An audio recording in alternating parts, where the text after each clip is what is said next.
The 5.0 has been the best sounding motor on the planet for, well, since it came out. Well, since conception, because yeah. Here's the deal, on cold start, they don't sound great. Everywhere else, they're amazing. Now, on induction,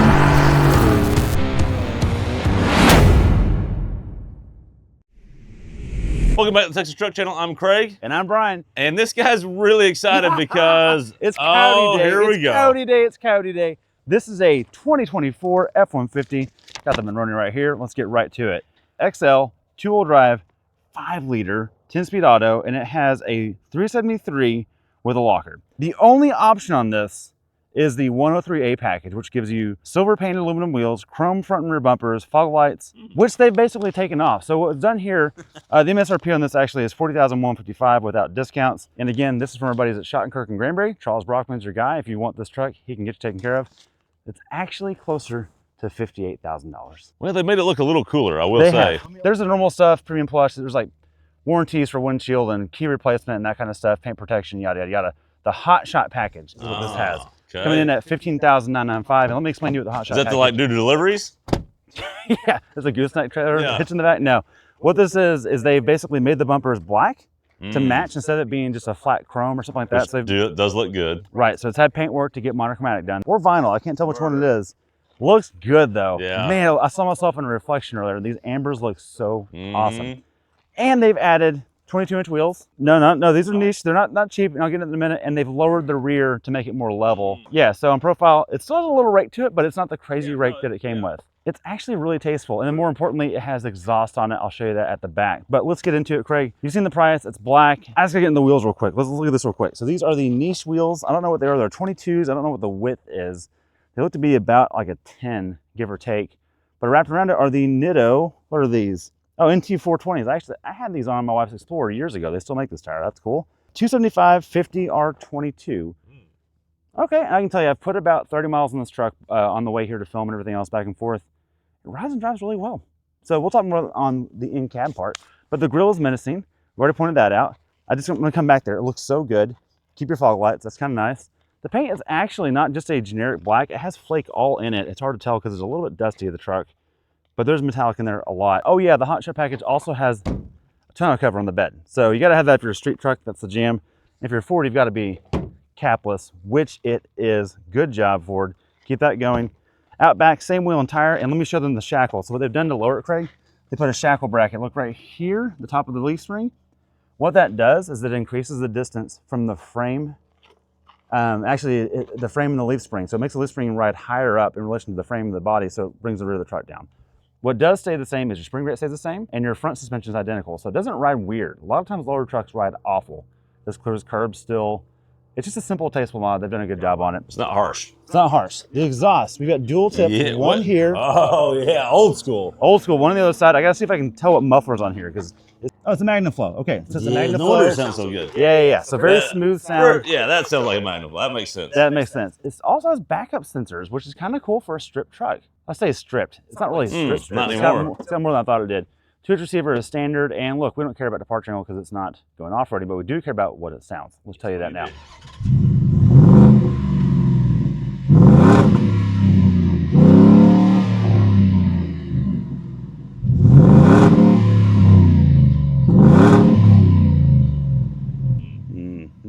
All the Americas. Let's check out that engine. All right, boys and girls, the reason for the season is right here, and that is the 5 liters of Fury straight out of Detroit. And look, I know pushrod V8s are probably more American than quad cams, but quad cams are better, and Ford makes them reliable, unlike some of the European versions of this style engine. What you get out of this, Craig, is 400 horsepower, 410 foot-pounds of torque, and a factory intake that's big enough that the aftermarket can't make more power with their own. So that tells you kind of all you need to know. Basically comes with a factory Kohler intake. And more importantly, it's straight out of the Mustang in terms of the technology baked into it. Twin independent variable valve timing. That means that the cams on the intake and exhaust runners of the head are independent of one another, and they can do, it's like VTEC meeting V8, basically. It's freaking awesome in everything we drive. There's nothing else to say that if you haven't driven one, you're just not living yet. All I covered, let's check out the interior with Craig. All right, Brian, let's check out what little interior there is of this bad boy. What are you talking about? That's a huge bed. I'm talking about the interior part. Let's check out the bed. Oh, it's not dampened. It is, okay, it is an XL. They didn't fix that, but that's okay, Brian, because Ford still gives you all the cool stuff. You get the little bottle opener on the side, tie down points. No measurements here, but when you're driving a truck like this, You don't need measurements, you know. Nah. Okay. You still get C-clamp or clamp holders. Now you do get this nice little on one side, not both sides, because that would roll up and then come back. That's actually pretty cool. So then you can actually keep your stuff in here covered, and that's all good. It's not rhino lined or any of that. That would be nice because stuff's going to slide around pretty good. But you know what this owner's going to do? Not put anything in here. That, and they're going to put the Summit catalog carpet package in this. That's going to happen. Yes, and they're going to put groceries, and that's it, because the groceries ain't going up front. You'll see that in a minute. But let's roll this back up and get to the front. That's actually not a bad top. I like that a lot. All right, Brian, checking out the, this is all we care about. Let's check the door, though, first. Is it an XL model? Yep. Yeah, it's an XL door. Sure. Okay, let's get in. Wait, but it's still an F-150 door. Oh, still an F-150 door. Still a good door. I'm not saying it's not a bad Yeah. door, but let's get in here, Brian. Check out the storage back behind there.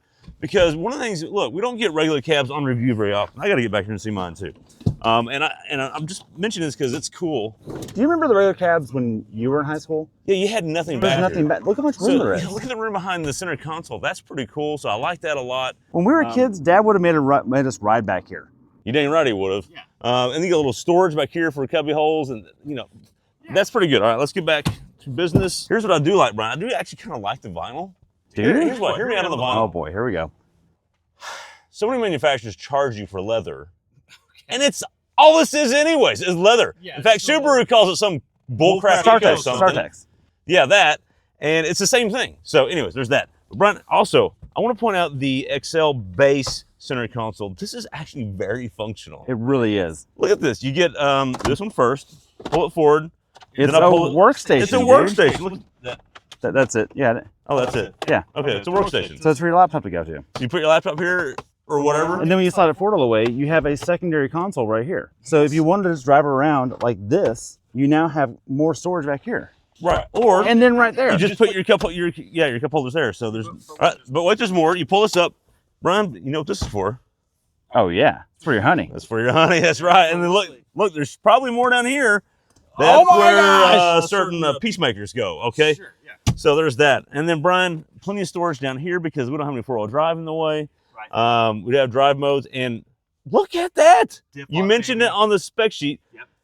Rear diff lock in a two-wheel drive vehicle. And that's standard when you get a regular cab short bed. They come standard Coyote, standard diff lock. Standard 373. That's what I'm talking about. All right, but let's start this bad boy up. I'll get the key in my pocket. Yeah. In the dash like it should be, like all real American cars. Start this bad boy up. Oh, it sounds so good. Oh, look, we're in an XL, Brian. You get a full digital gauge cluster. You get a full digital gauge cluster here in the middle. Brian's listening to something garbage, whatever that is. But look at that full width. Everything works great there. But Brian, really enough of any of this. Let's do a 0 to 60 run. Let's do it. All right, Brian, this is not the four-wheel drive everyone's clamoring over, but it is the regular cab 5.0. Hit it, buddy. Let's make sure the diff is locked and channel our inner Cletus McFarland, and let's go. Little wheel spin. Oh my gosh, 7,000 RPM over there. Man. What's your number? 6.09 with me in it and a lot of wheel spin. Okay. Okay, what was your best launch? What modes? What all did you do? So the best launch was actually, because keep in mind when we do our turnarounds, we're driving through Caliche. Yeah. And because this is a dealer car, I don't want to do a burnout with it. Right. So I will tell you right now, I can get a half a second off of this. I promise you. It was diff open. Sport mode, feathering the throttle like crazy. 5.83 was the best I got out of it. 5.8 because it's two-wheel drive. It's two-wheel drive, You don't have the four-high hook. Right. So. But it is still light. It's an aluminum body truck. Yep. So it weighs about as much as our Ford Ranger does. Right. With a 400 horsepower Coyote, which is making 400. I call bull crap on that. It feels about 420. There's no way this thing's only making 400 horsepower. Right. So Brian, this thing just sounds wonderful. I love the MagnaFlows. Yeah, me too. Look, it needed that. It needed that, yeah for sure. This is the 5.0 has been the best sounding motor on the planet since it came out. Well, since conception. Because here's the deal: on cold start, they don't sound great. They're kind of high idle and that kind of stuff. If you have like really headers and that kind of crap, everywhere else they're amazing. On induction, 4,000, 5,000, 6,000, keeps going. 7,000 RPM. Yeah. I mean, it's just unreal. And you don't get that in another truck engine. Exactly. So let's talk about the powertrain and 1080 real quick, because that's the hat trick here. Yep. The 1080 is a love or hate transmission. In Raptor form, it always works great. No problem. In other forms, it's hit and miss. Our Ranger is mostly great most of the time. This one in sport mode knows exactly what the mission is. Yes. It has been told what to do, and it freaking does it. Yeah. It rifle action rapid fires gears. Right. And if we had the traction to make use of it, it'd be unreal. Okay. Yes. We don't on public streets and with this kind of tire, and Right. not our truck. Right. Caveat. That out of the way, it has no problem being in 10th gear and dropping to 4th at 7 miles an hour Yes. to get things done. It's Yes. very reactive in that regard. Yes. But we're in 6th right now. It jumped to 3rd. It didn't go Yeah. bop, bop, bop. Yeah. It just went right to it. Yep. And that's one thing the 10R80 is good at. Yes. And it does that here. Obviously, we like the V8 and that kind of stuff. I want to talk about the people that actually drag race these. There's a lot of guys in Houston that they're full-on race these things. Yep. Do you know what they do to the driveline? Hmm. They do a torque converter to the transmission. Up to about 800 wheel, the transmission is fine. The motor is good to 1,000 without lifting a valve cover. That's just what it can hold with boost. Right. And the axles, they do nothing to them Yeah. at all. Yeah. Nothing. Yeah. Front or rear, and they just hook and they can make 1,400 horsepower with a built motor. It's unreal what these things are doing. So, Real quick, let's talk about the actual regular cab okay, XL. thank you. Yes. And then let's go back to that. I want to end on what you're kind of talking about in that Okay. whole scene. But let's talk about, okay, regular cab XL. We haven't reviewed one of those. We don't get these in the press fleet. They don't exist. They're never going to give us one. No. What do you think about it? Ride and drive and ergonomics? Look, the same problem I had with the STX exists here, and that's the seat is non-adjustable in height, and it's too friggin' high. It is too high. It's That's the thing in the new trucks. I guess people want to sit high, so they're giving people what they want. I think there's a lot of people that are like tiny men that want to feel big, and that's what's going on. They had to pick one, and they picked the wrong one. But other than that, you get the same good ergo you get in the big F150, the 4-doors, and the King Ranches, and the Raptors, and everything else. That's all here. You don't lose that.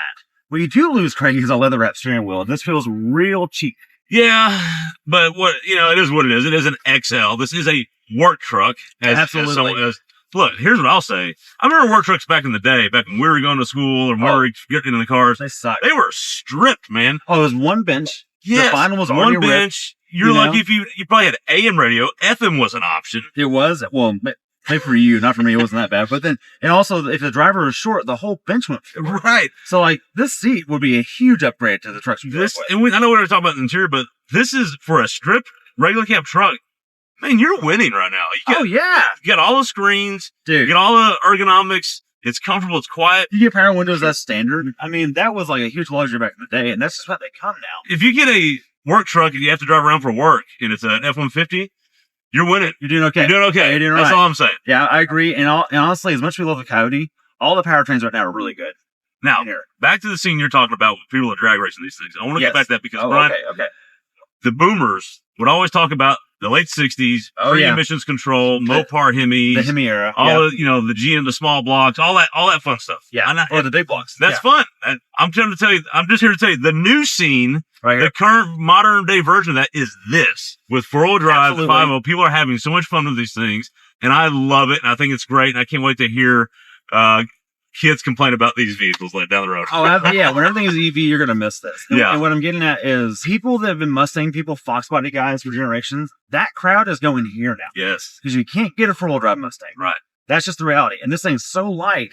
A 10R80 GT Mustang, the automatic transmission GT Mustang, isn't much lighter than this. No. It is, but it's not like a huge difference. To the point that the all-wheel drive can make use of traction to be faster. Right. So back in the day, the Fast and Furious era, the 2J was like the king of the hill. Now it's the Coyote. It is. The Coyote is cheating. A Coyote with a blower is like, watch out. It's cheating. It's cheating. It absolutely is. So anyways, I think it's super cool. This effectively is a Ford Lightning for today. And I can see myself in my retirement having one of these with a Whipple blower on it, making 700 wheel, and just putting around town. This thing's awesome. It's the dumbest thing ever. I love it. So glad it exists. And with that, thank you for watching. This is the only sport truck we've ever had on the show. Might be the last. Depends what you think in the comments. See you next time. See ya. Problem. Same. Oh, shit. Same. Oh, you had to move your head. That's pretty low. Uh-huh. All right, give me that phone.